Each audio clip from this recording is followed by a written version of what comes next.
Olis yurtning begona isi sohillarni ko'mdi nogahon. Tund bo'lsa ham dengizning yuzi, kema qaytdi safardan omon. Pristanda tizilib turar erlarida o'y xayollari, Odessaning baxtli mo'tabar, gunohkor va pok ayollari.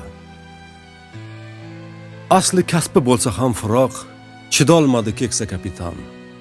Xotinining to'lqinday oppoq sochlariga ko'mildi birdan. Alp qomatli dengizchi Shodmon ko'rishdi-yu dovdirab yonib, jo'nab ketdi uyiga tomon, xotinini ko'tarib olib. Hamma ketdi. Bir matros faqat olis yurtning begona isin tark etkisi kelmasdan karaxt uzoqlarga tikardi ko'zin. U ham ketdi.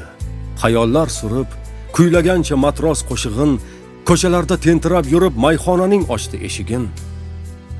Mudrab yotgan maston shaharcha o'sha kecha uyg'ondi cho'chib, bir hasratli g'amgin ashula ko'chalarda yurardi uchib.